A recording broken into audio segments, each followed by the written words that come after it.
Hello and welcome to Cage Fighting. It's your main man Andy Gillard here. Hope everyone's keeping well on our birthday. Hello, everybody. 1 year older, no years wiser. And I hand you over to Stu, the living embodiment of this. You beat me to it. I was going to send up myself then. Yeah, happy birthday, everyone. Especially us. But yeah. I'm pretty sure it wasn't this hot 3 years ago. Climate change and all that. But I don't really recall any of our other birthdays being this bad. I remember the only time that I think we've really suffered when recording it felt like last summer.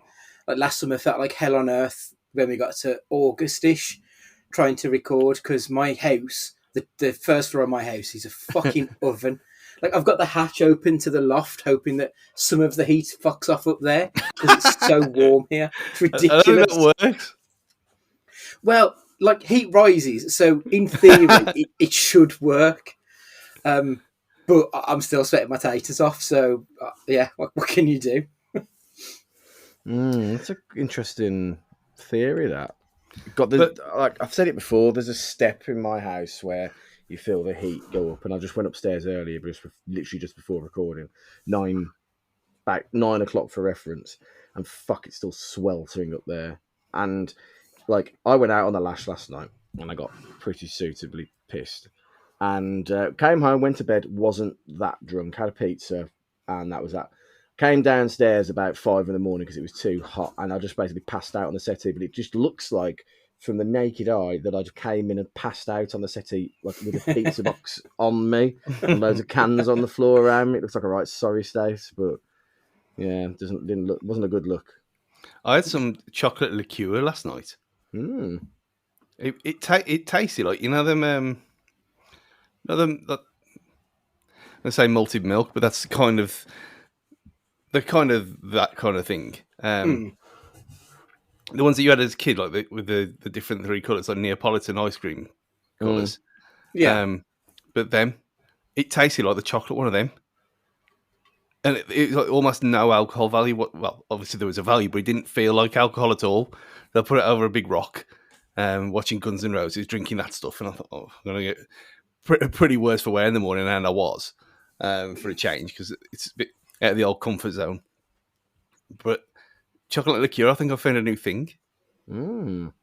I was drinking at this wedding I went to earlier in the week in Ireland, and fuck me, the Irish. I know it's a stereotype, but they really do like to drink. Christ me. Right, so this is like, first thing about this. We went on a Monday, right?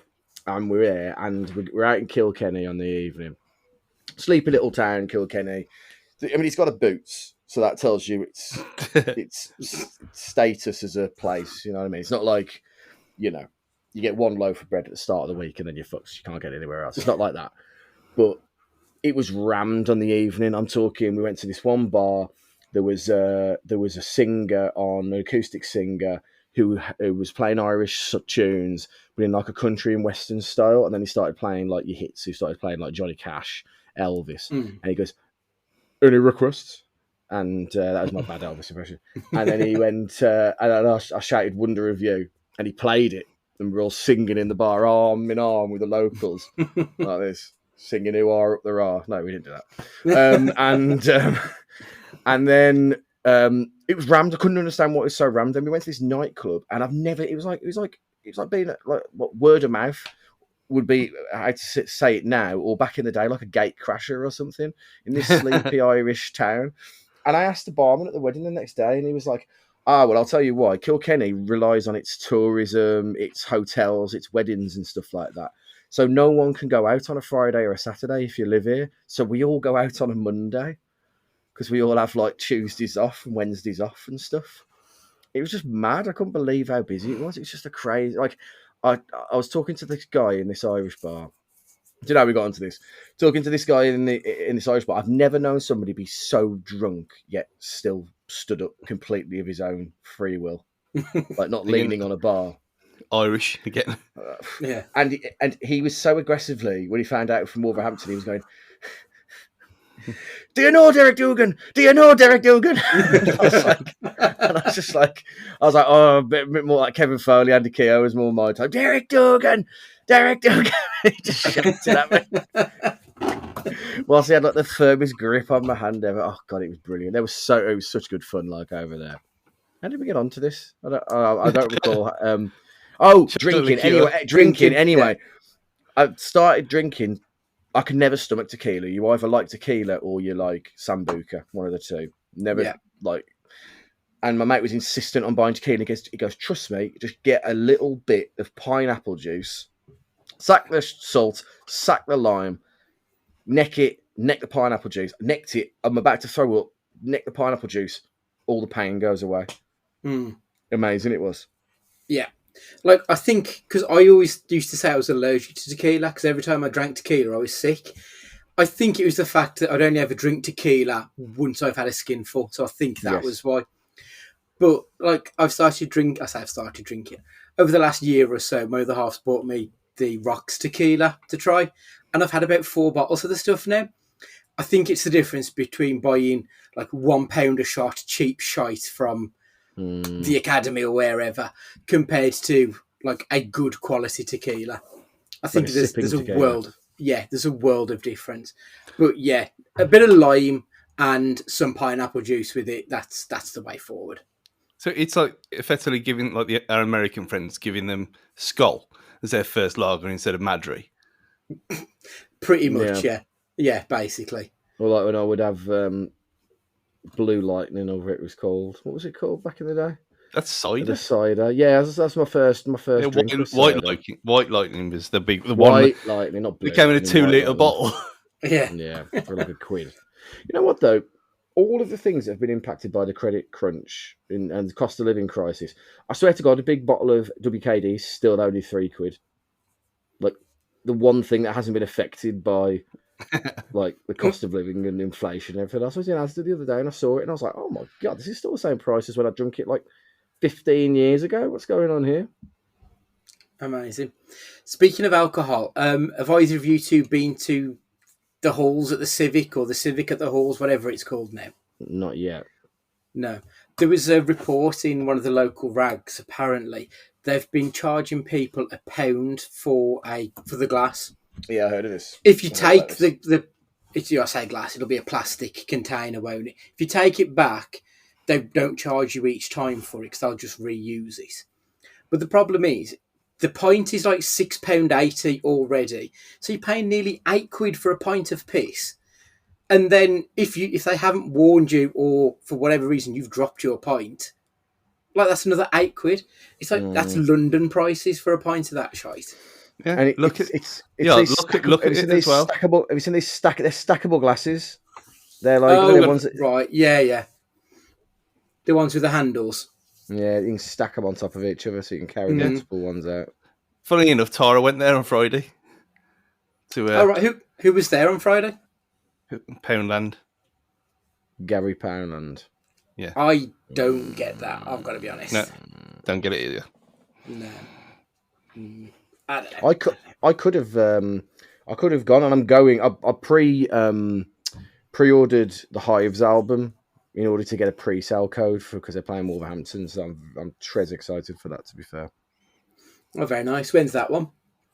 It's not till like 24, but okay. the tickets are now. I haven't seen anything there that looks even remotely my kind of thing yet. It's all been a bit meh. What do our friends in India think of this the last 10 minutes? The great nation of India. Still no correspondence still. Prove you're real people, come on. Yeah, you're not bots checking in on us. I saw a tweet from like the Premier League India account the other day, and it was describing like one of Wolves' Indian followers, how he came to follow Wolves and all that. And I really wanted there to be something about, I picked it up through listening to Cage Fighting Pod. I thought that would be amazing. Yeah, imagine. That would have been incredible. Yeah, it would have been the best. Anyway, I suppose we better discuss Nick Cage films. Over the past 12 months, we have watched 14 films of the great man himself. The first one is Firebirds, aka Wings of the Apache, Stu, you gave a spoiler warning that this film would absolutely feature in the bottom 5. Like, I'll be honest, 12 months later, I have absolutely no recollection of this film. I re-listened to the podcast, and it was like listening and discovering this film for the first time again, even though I'm clearly on it. We all really hated it, but I couldn't tell you anything about this movie. Not a sausage. Yeah. I don't know how, because I can't. Once I realised that yet again that this is what the film was, because we never called it Firebird at the time, or Firebirds. It just all came coming back to me, as Celine Dion would say, and I mean that song itself is on repeat for 2 hours is better than Wings of the Apache. It's a terrible nonsense film. It was just, like we said at the time, it's a Top Gun ripoff with helicopters made really badly. There was no redeeming features of it. And it's in the shortlist to go back on the 5, as I said at the time, because I hated it. I absolutely hated it so much.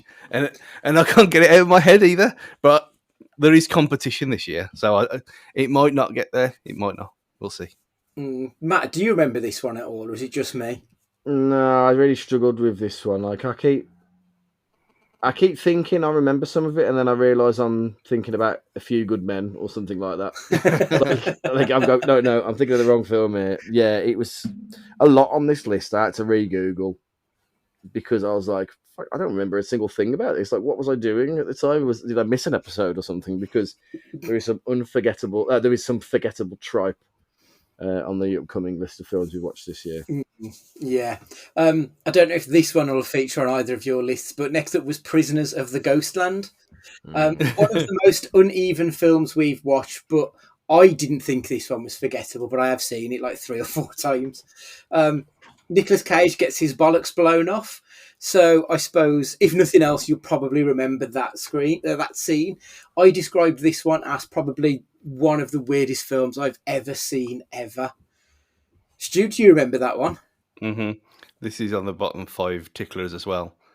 And I remember it being a real struggle to get through. Because nothing really happened for a long periods of time, and then when it did, it was just pretty awful.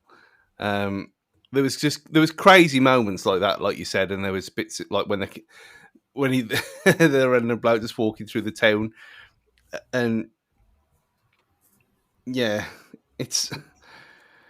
I don't know how you watched it 3 times. That's baffling.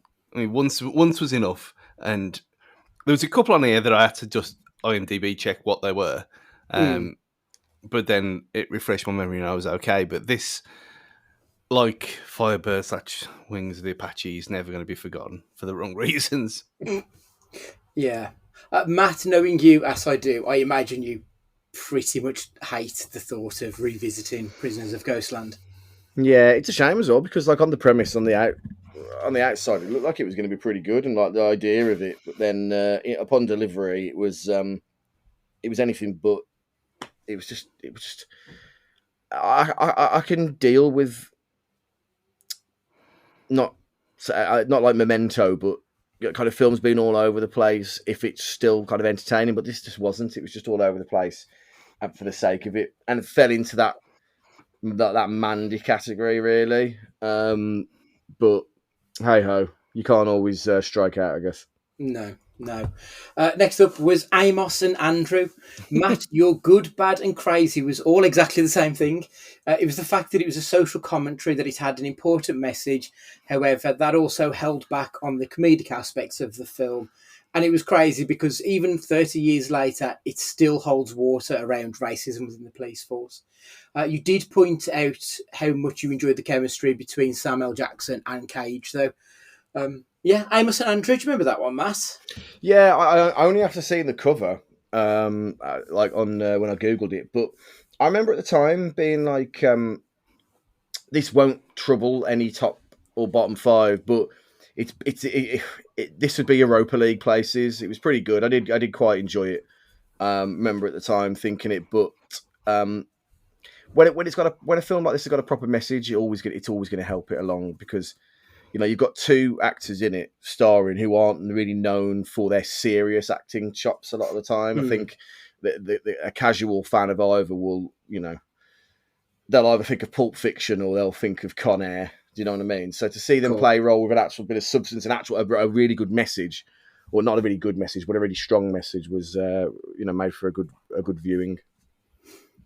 Stu, I don't know if you remember, but Nicolas Cage's character was the criminal in the film. He played somebody who was I say paedophile, but I'm not sure if that's quite the term that they wanted us to use. But he was done for diddling with a 16-year-old, and yet they still presented him in a way that we were supposed to like him. It was a bit of a weird one, wasn't it?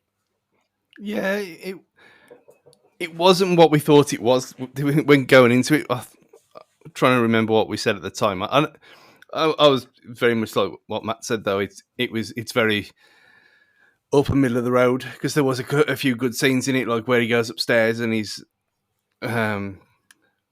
when he's threatening him in there in the bedroom, and it's weird because it is, like we said, it is 30 years on, and it could have been made now and nothing's changed.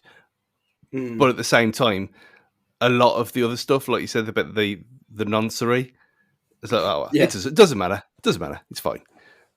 It's just one of his character flaws, but a major character flaw, some might say.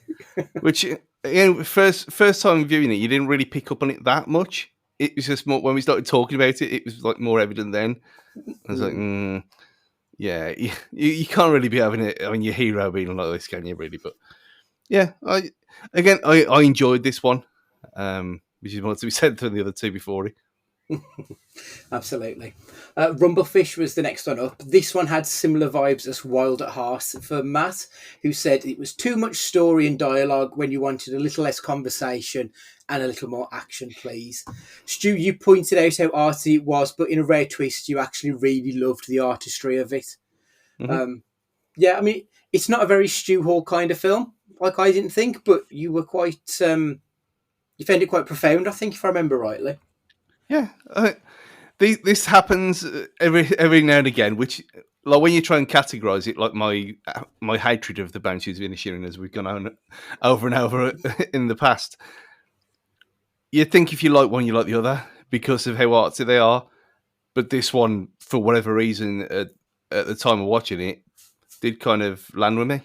And we don't even have to talk about the color grain and all that kind of stuff, and which is, you could look at it as a bit pretentious nonsense if you wanted to, or genius, as I think you were kind of hinted at. But yeah, I don't know. It just really resonated with me, and it's again, it's putting it in the same breath as Andrew is a bit wrong, because it's hard to categorize, because I wouldn't say it's one of the best ones, but it's nowhere near the worst. But at the same time, it's not mid-table. It's kind of like in its own little realm of weirdness.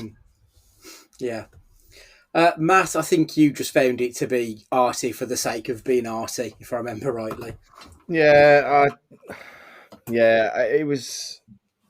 It all felt a little London theatre group, not in a good, not in a good way. I just didn't really.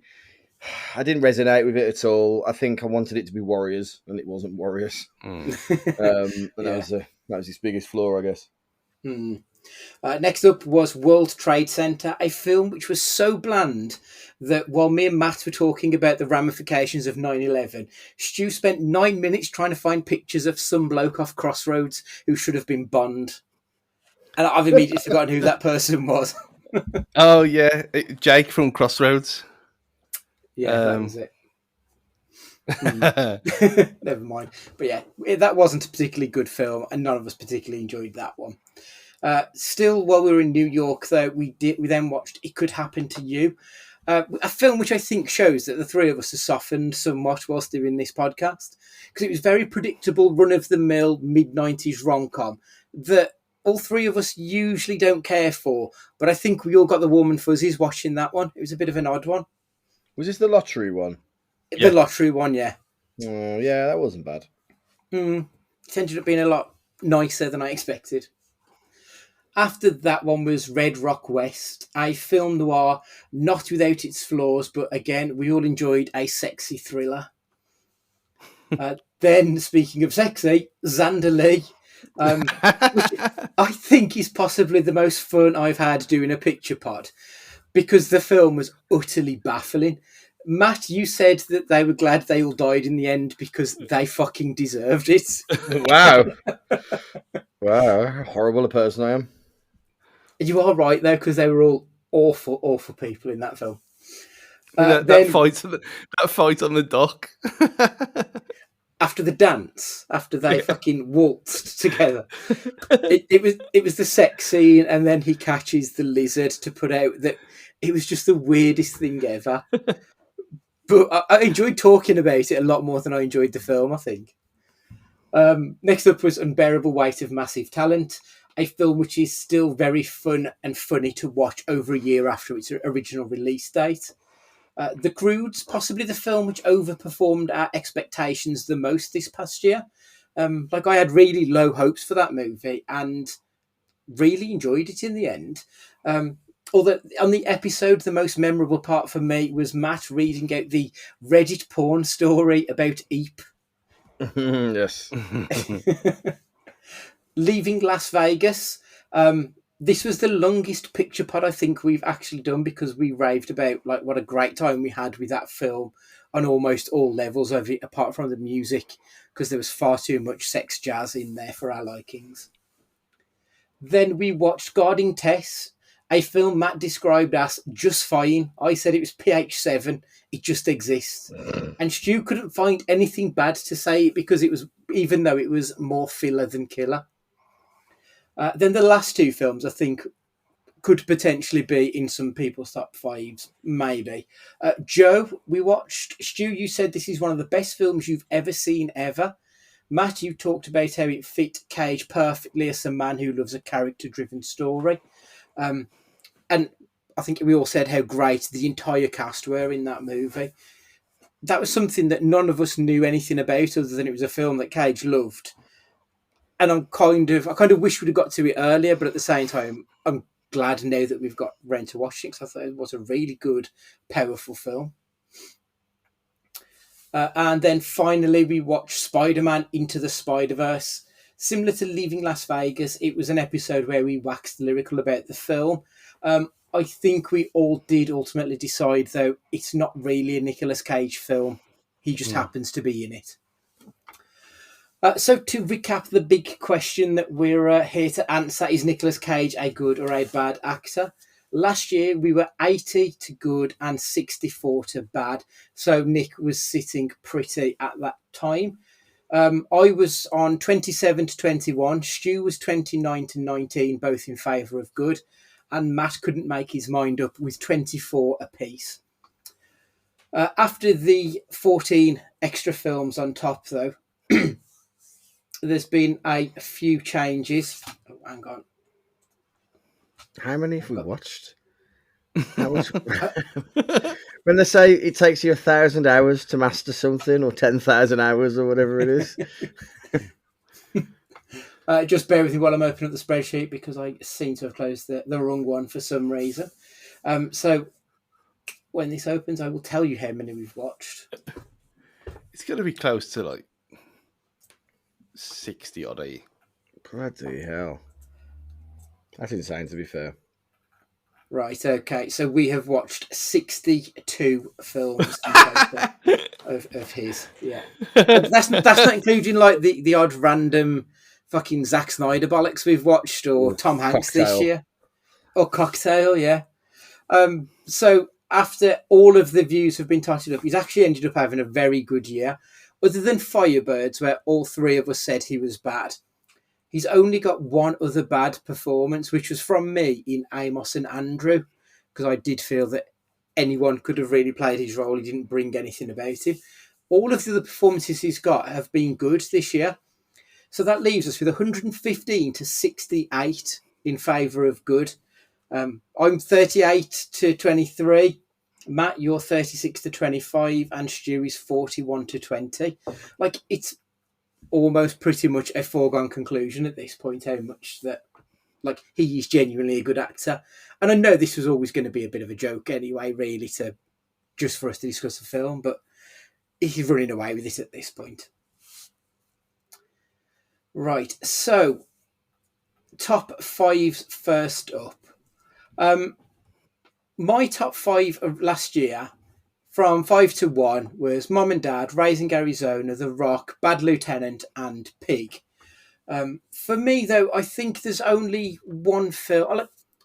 I think Leaving Las Vegas is an excellent, excellent film, but I couldn't say it's an enjoyable film because of the subject matter. It's a difficult watch as well. So I would say that The Unbearable Weight of Massive Talent, for me, deserves a place in this list. And it goes in at number 4. So unfortunately, that means Mom and Dad drop out and Raising Arizona drops to 5th place. Unbearable Weight of Massive Talent, I think, is one of the most fun films that I've watched in a good couple of years. Everyone brought their A game. Everyone in the cast, you could tell that it was a labour of love for them. They enjoyed it as much as I feel that the majority of the audience who've seen enjoyed it. So where would it be? It would have to be in a favourites. It might not be the best film that Cage has done, but it's certainly a favourite for me. Matt, can you give us your fives, please? Yeah, so a couple of movers and shakers around. So I put Leaving Las Vegas in at number 5. This is where I should have had a career as a DJ here. A new entry at number 5, Leaving Las Vegas.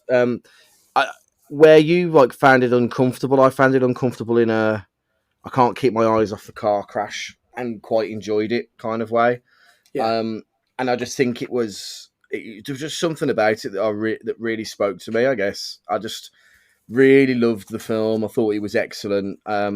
Again, every one of these films here, really, apart from number 1, is kind of character driven, I guess, with the exception. Bad Lieutenant, I think, has moved down to 4. Again, real like it was crazy and it was over the top, but it was a character-driven story at the end of it. It's about his trials and tribulations. Unbearable Weight came in at number 3 because I had so much fun with it on the second and third watch, as much as I did on the first, and that's that proves that it was not just kind of a flash in a pan novelty thing, because it's a strange film if you think about it. If you try to describe like what that film is, people will go, "What? That's going to be awful, surely." And then the top 2 remain the same for me: Pig and The Rock. The Rock being in at number 1. The Rock, a perfect storm, really, of nostalgia, excellent like performance from pretty much everybody involved, and just a lot of fun. At the end of the day, it's just it serves many masters. The Rock, in that it is just a Sunday afternoon flick, but it's also you could have it on in the background at a party. And just let people just watch it, or you could when you're hungover. It's just a great fun film that doesn't take itself too seriously, but at the same time, it's quite visually good to watch for its age and everything else. So, yeah, stays at the top spot for now. Excellent. Stu, your top 5, please. I mean, my 5, as is at the present time: Pig at 5, Colour Out of Space 4, Raising Arizona 3, Face Off 2, and The Rock number 1. After this year, it's kind of clean sweep, really. Unbreakable Weight of Massive Talent has to go in there somewhere. It just has to, for the reasons you both said. It's just great. It was where it was going to go, because with mine, I'd kept it as like you had The Rock as just the perfect Nick Cage film, and one of the perfect film anyway. Face Off is the mad, ridiculous action film. Raising Arizona is a comedy. Colour Out of Space is the weird, and Pig is just the film. So I was looking at it, where do you put Unbearable Weight of Massive Talent, and it has to replace Face Off. Face Off is out. Oh wow! I'm genuinely quite surprised at that, Stu, knowing you. So you're replacing your number 2 completely? Yeah. Only for the reason that I've got them in this way, because it's hard to kind of do it. And the other one, obviously, Leaving Las Vegas, same as you, Andy. It's so good but it's not quite as good as the ones in the top 5, even my previous top 5. So it's tickling, but not quite. Hmm. Bit of foreplay, but it's getting nowhere. It's getting sent home. But as I said with Joe a few weeks ago, it has to go in. It just has to. So that means my number 4 is out as well. So the top of the list now is Pig at 5, Joe at 4, Raising Arizona, and Better Weight and Massive Talent, and then The Rock. Wow. It's kind of, I don't know if I'm surprised or not, but obviously The Rock features in all 3 of our top 5s. But the other films from that period of time, which Cage is obviously so closely associated with your Face Off and Con Air, they've fallen to the wayside at this point now. But I think, Matt, you were spot on with The Rock, that it's a good film in its own right, regardless of the Nick Cage of it all. Yeah. And it's got just enough camp in there that it doesn't turn into your standard macho, adrenaline-driven Michael Bay bullshit. It's just camp enough that it's fun as well. So we'll move on to our bottom 5s next. So my bottom 5 last year was Birdie, Trapped in Paradise, Jiu-Jitsu, Knowing, and Left Behind. That's quite an ignominious pile of shit of films there. And I can't put anything else in. Like, the only film that possibly stands a chance based on the podcast that I listened to is Firebirds, because I did really hate it. But the fact that 12 months later, I couldn't tell you anything about that film other than Nick Cage was a massive sex pest throughout it, tells me that it's probably not bad enough to break into my bottom 5.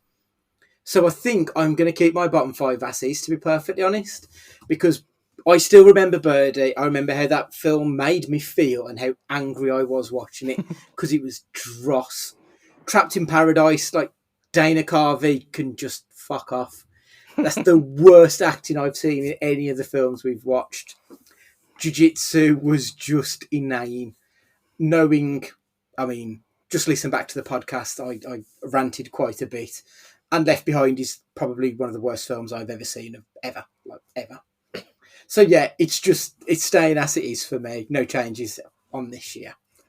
Matt, yourself, please. If my maths are correct, I've just added one in. I can't remember what I've took out because I've only wrote the list in front of me, not compared it. But Wild at Heart at number 5, because it was just one of the worst things I've ever committed my eyes to. That was meant to be good. It's amazing. It's meant to be a good film, and it's absolutely dreadful. Zanderley comes in at number 4. Oh, boo! He really awful, wasn't it? And in a hilarious way, but it is really dreadful. Then Inconceivable, which I think Trespass came out. Was Trespass the one that he called her a filthy? He called her a something. I can't remember what the word your was filthy lust invited them in. Yes, that's right. And this was the one where Nikki Whelan, I think, was the surrogate. Yeah, it was the one with Eva Marie where she takes a punch and dies as well. Yes. It was Inconceivable. That's right. Then Next and Left Behind. Obviously, nothing will top Next. Apart Left Behind until Left Behind 2 comes along. One of them. It is out. It is out. Just Nick Cage is in it, and I cannot stomach watching it. Yeah. There's really no point. Yeah. I might go back and watch Left Behind again as a when Dobby puts his head in the oven and shuts the door on his head in Harry Potter, like just to torture myself. You know what? I've just finished watching all the Harry Potters again for the millionth time, and they've aged pretty well. I had a lot more fun with them this time around than the last time I watched them. I don't know why. I haven't rewatched any of them for about a decade. Like, probably there's some of them I haven't seen since before the last film came out.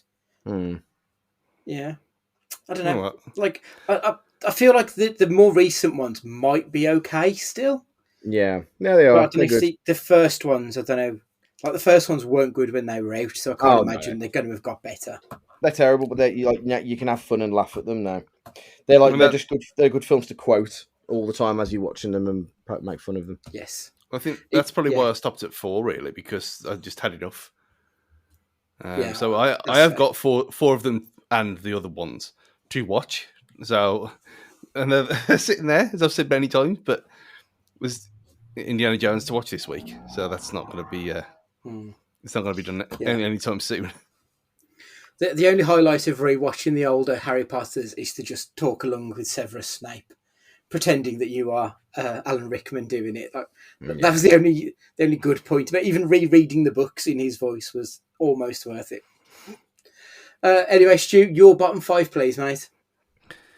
Well, I mean, my bottom 5. I mean, there was shock and awe last year when I replaced Next with Birdie, but Birdie has to stay there. It's just, it's incomprehensibly shit in every possible way of anything It's I've ever seen. incomprehensibly shit, but it's got really good reviews, and I do not understand it. Yeah, it doesn't make any sense at all.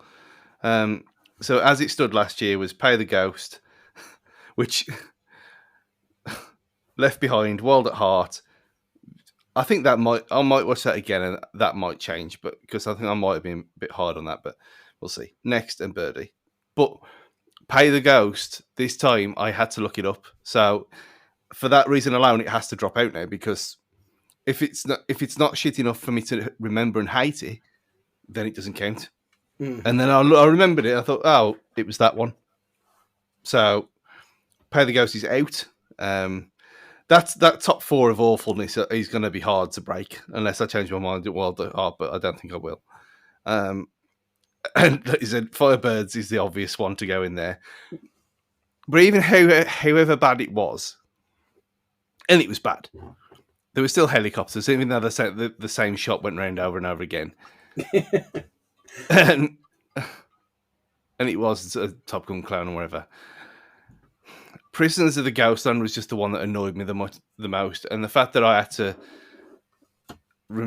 not remember it, but I remember the temptation of looking at my phone was so great in that film because I was so bored at so many points, and it's just because it's so stupid as well, but in a bad way because it's not even funny. It's just annoying. So for that reason, Prisoners of the Ghostland is number 5.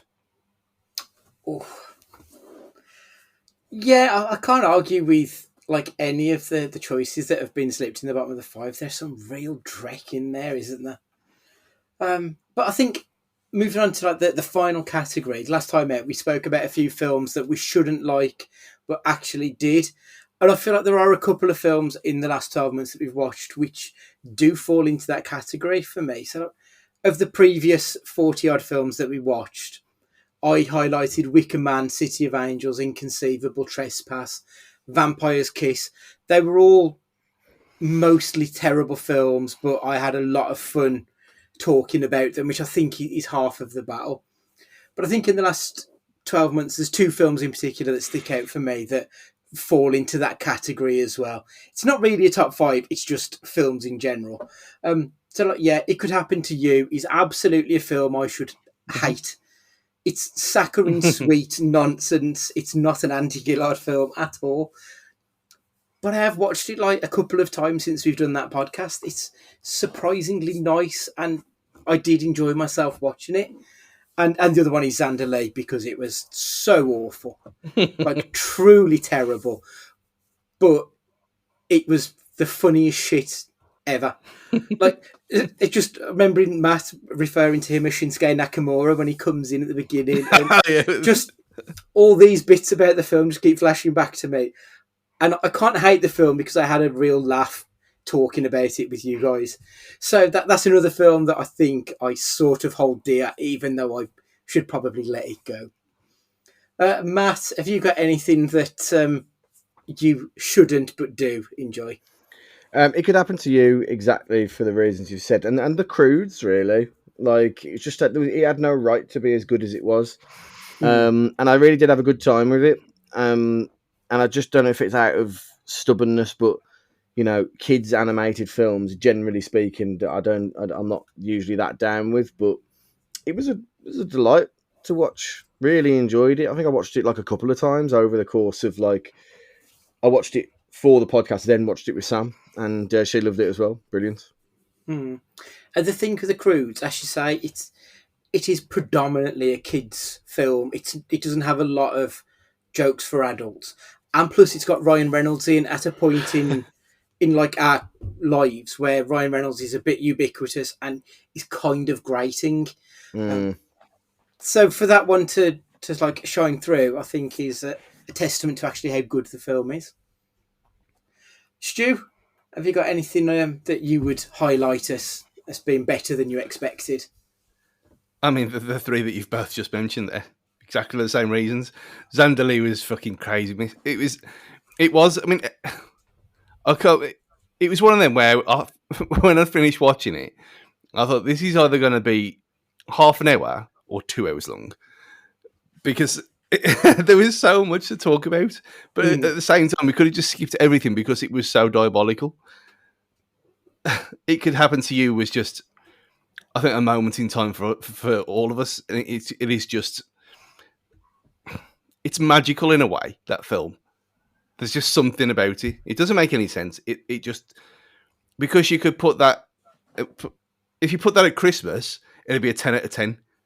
I was pretty sure I said that at the time as well. Yeah. And it You're would right, be. though. It's a Christmas movie out of season, which is probably why we like it. But the other one was, yeah, not Matt. That's not why I like it.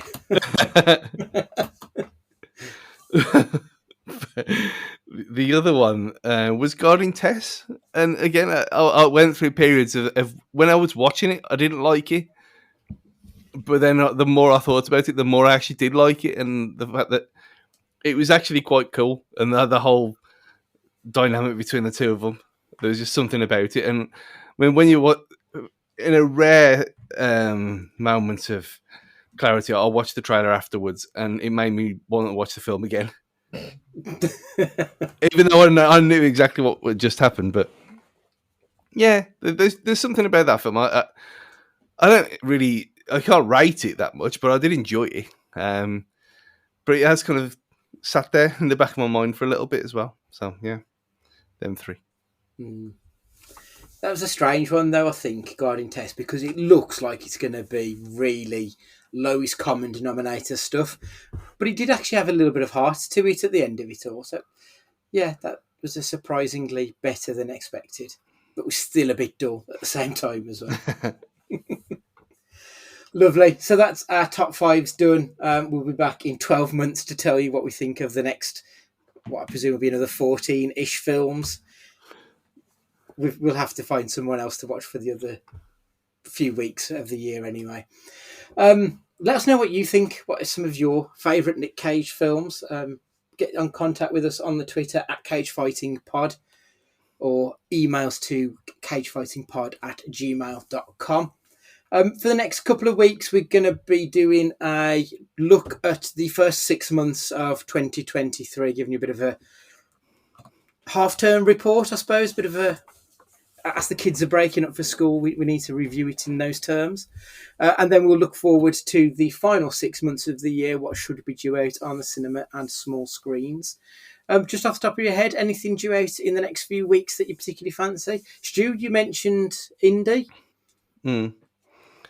Yeah, I don't expect anything. I'm looking forward to it in a kind of curious way.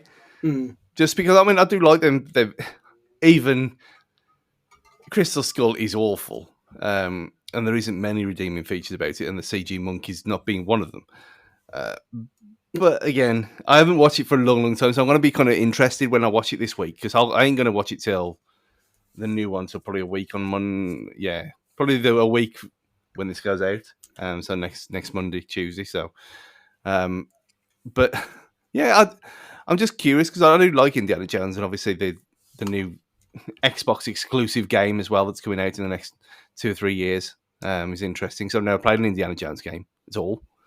So yeah, I'm quite looking forward to that. What else is there? I mean, obviously the Marvels. That is. I mean, I haven't seen Secret Invasion yet. I will by the time we talk about it next week. But yeah, the Marvels film looks. I like her. I did like that series. I know you didn't, but the whole India thing, I thought it was a bit. It was different enough to the other stuff for me. So I'm quite looking forward to that one, obviously. And then just a few weird things like the Bogeyman that you threw up that I thought about and none of us had seen yet. So and just weird stuff like that just comes out of nowhere. I mean, we're never going to see Asteroid City, aren't we? So let's just admit that to ourselves. Seems like it, yeah. Yeah. So go on. I was going to say, there's an unusual looking film that I think you'll either love it or hate it. I think looking at the trailer called Smoking Causes Coughing. And it looks like it's going to be the weirdest fucking film ever. And I'm not sure if it's going to be great or terrible. But they're doing an unlimited showing of that at Cineworld. So I have booked my tickets for that one. But that looks like bafflingly weird. So check that out and see what you think of that one. Matt, Barbie or Oppenheimer? Which one's first? I think I'm going to watch Oppenheimer first and then have Barbie as the palate cleanser. But I am looking forward to both, really. Though I was going to ask Stu, actually, is there any benefit to watching Oppenheimer in Birmingham for the IMAX than if I just watch it in super screen?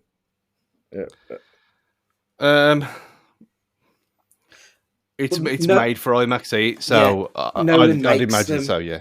Yeah, he uses the IMAX camera, doesn't he? So might be worth going over to maybe do a little fan cast. Well, who did they ever get as listeners? No, maybe we're doing a cage fighting trip over to Telford in the Guymobile. I mean, what should have that one? Yeah, good idea. Yeah. Anything else that particularly catches your eye? I was really looking forward to Asteroid City, but like you say, seeing as Cineworld are probably one of the Twitter accounts that interacts with us the absolute most outside of like if like a few like individuals. I'm surprised that they aren't offering us a private screening. We've moaned at them so much about we've been on the comments about this. So maybe we just need to badger them every day and do one of these day 2 of requesting XYZ until they respond to us and give us an interview or something or some deep dive into the cinema or that'll be good. Yeah, it's a good idea. I mean, they did this to me last year with Licorice Pizza, didn't they? They released it and it was just pissing me off that I was so desperate to see it. And I think it was 2 or 3 weeks later, it eventually hit Wolverhampton. So, because the annoying thing is, I think it's only Shrewsbury and Birmingham which are showing it. And to drive to Shrewsbury and back is going to cost however much in petrol. To get to Birmingham, I'm either going to have to get the train or pay for parking. And it's more expensive than my unlimited card. I can get a month's worth of films for the price of like one movie there, and it's just not good enough. So I'm kind of hoping that maybe this Friday or next Friday they'll finally get it, because I'm very much looking forward to that one as well. And obviously Teenage Mutant Ninja Turtles is very high on my hit list. Cannot wait for that one. Please make sure you subscribe on whatever podcatcher you're listening to so that you can catch all of the episodes as they go out each and every Monday. And if you could leave us a review whilst you're there, we would love you forever. So thank you once again for joining us this week and every week for the last 3 years throughout this podcast. It's been a pleasure. For this week, Matthew, would you like to say goodbye? Take it easy, everybody. Look after yourselves. Thank you for our faithful listeners for just, sticking with us week in, week out. It really is appreciated, and we hope you have as much fun listening as we do making it. And, if you ever want anything in particular covering film-wise, if you've got a favourite film, I'm sure we can squeeze it in, especially for some of you that have been listening from EP1 on, and, our loyalist of loyals will more than happily listen to a film or watch a film that you suggest as well. So get it in on the Twitter. You can even come and talk with us if you want to. Yeah, yeah. But if we don't like the film that's your favourite film, then that's your fault. Yeah, that's on you. That is, mate. Stuart, would you like to say goodbye? Give us Asteroid City, you cowards. Goodbye. It's goodbye from me, and remember, be excellent to each other.